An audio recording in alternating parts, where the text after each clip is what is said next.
Hello. There are some really insane details in Pixar films, like the production studying the hand movements of piano players for Soul, learning the intricacies of real French kitchens for Ratatouille, and spending years studying hair movement for Monsters, Inc. and Brave. With Pixar pushing the limits to bring every sense of realism to these films, their newest film, Inside Out 2, is no different. The film recently came out and dove deeper into the story of Riley as she begins her teenage years. With the story now taking place inside of a teenager's brain, there's no doubt room for new emotions, with the sequel adding a new group of characters to the mix. With these new additions, this got me thinking. With all of the detail and realism added to Pixar films, how did the creators of Inside Out study emotions to truly bring their characters to life? An emotional connection is the most important part of any film, but for Inside Out, it's more than that. It is the framework for the entire story. While these emotions may seem simple on the surface, let's talk about how they took these complex emotions and broke them down for kids to understand, and how the creators studied emotions to accurately apply them to a teenager. Let's start by meeting the professionals that were brought in to help bring the story to life. To bring these complex emotions to the screen, Pixar hired a team of psychologists as consultants, led by Dr. Keltner, a psychologist teaching human emotion for over 30 years at Berkeley. The job of the team was to ensure the emotions in Riley's brain were accurate to factual neuroscience, which in a kids movie is, not easy. Even Dr. Keltner himself was perplexed at first, as he couldn't imagine how they would be able to accurately portray the science of the human brain. Furthermore, early teen years are a very formative time for the brain, as emotions are progressing and can be a bit more complicated. To overcome this, they focus on brain development to guide them forward. One of the psychologists on the team, Lisa D'Amour, highlighted a little bit more about how brain development works.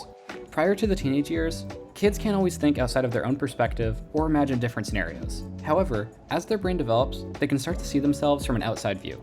Because of this, it opens the door for them to start feeling embarrassed, imagining what others are thinking of them, and the ability to better understand social dynamics. With Riley starting her teenage years in the film, research in the area of brain development highlighted the large presence of self-awareness, and in turn, helped the team narrow down the new emotions to be embarrassment, anxiety, envy, and ennui. While their work was heavily focused on researching how the emotions of a teenager would feel, they also had a hand in helping with the way the characters were created as well. The team specifically input on voice, touch, and facial expression. Starting with facial expression, it is an easy nonverbal way to communicate, with most expressions being universal. However, it was taken a step further to ensure the characters were animated with the proper muscle movements in their face. With voice, inflection and tone can easily shape an emotion and can actually show more than a facial expression because of the wide range of sounds that can be created by the vocal apparatus. Finally, physical contact was another method that was looked at, as different touches and gestures can convey different emotions, especially when taking into consideration different variations of touch changing the emotional response. While this might seem clear on the surface, accounting the scientific details gave the production a lot of data to work with that helped them create a main cast that were accurate representations of their own emotions. It also took things like writing, voiceover, and animation to a more intentional level to make sure they captured those details through each step of the production. Now that we've discussed how they studied emotions to accurately represent them in the film, let's talk a little bit about how they broke the complexities of them down for kids to understand. To break these down to their simplest form, they started by connecting the emotions to how we see them in the real world. Seeing a character that embodies the feelings a kid is having not only helps them understand them better, but helps them create relations to their own emotions. They also didn't want any of these emotions to have a negative connotation, but rather that the viewer should acknowledge and understand both sides of them. Anxiety is a perfect example of this, as it is a protective function that is an essential part of life.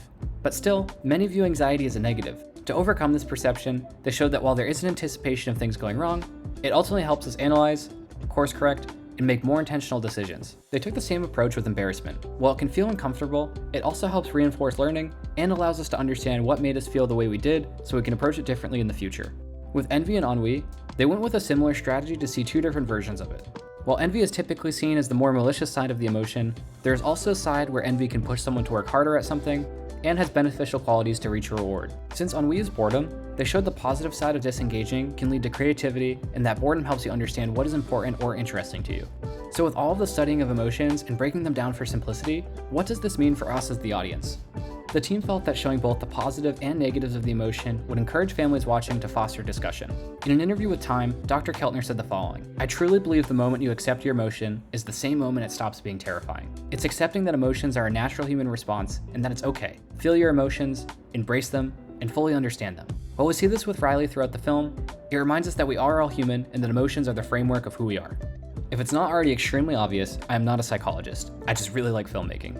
So if you want to learn more about what was discussed on a deeper level from Dr. Keltner and the team, feel free to check out the links below. Peace.